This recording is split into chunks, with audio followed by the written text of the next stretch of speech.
The story of Thor and Geirrod. Once Loki put on Freya's falcon plumage and flew away to Jotunheim. As he flew about amusing himself, he came to the home of the giant Geirrod. He perched on the roof and looked in through an opening. Geirrod saw the bird and sent a servant to catch him. The wall was high and slippery, and Loki laughed to see how much trouble the servant had to climb up. He thought it would fly away when the servant had almost reached him, but when he tried to fly away, his feet were stuck fast. So he was caught and taken to the giant. As soon as Geirrod looked into the falcon's eyes, he knew he was not a bird. The giant asked Loki many questions, but Loki would not answer a word. Geirrod locked him in a chest for 3 months without food. At last, Loki confessed who he was.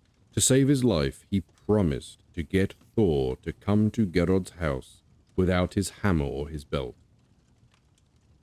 Loki went at once to Thor and told him Geirrod wanted to fight him. Thor's eyes began to flash fire, and he rushed to his house for his hammer and his belt. But Loki had been there before him and hidden them away.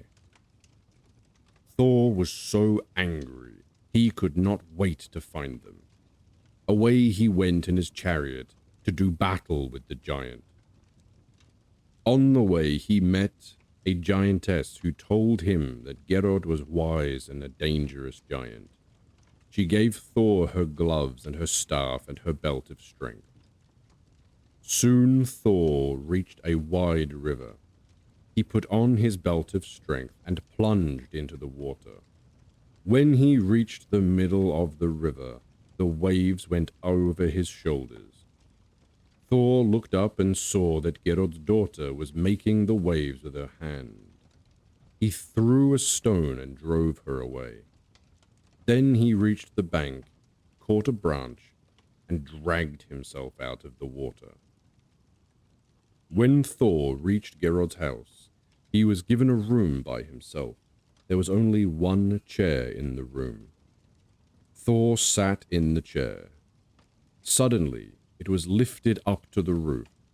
He raised his staff and pressed against the roof with all of his strength. The chair fell to the floor. 2 of Geirrod's daughters had been hiding underneath it. Soon Geirrod sent a servant to invite Thor to come and see the great games. Huge fires burned all the way down the great hall. When Thor came near Geirrod, the giant seized a piece of iron and threw it at Thor. Thor caught it in his iron gloves and raised his arm to throw it at Geirrod. The giant ran and hid behind a post.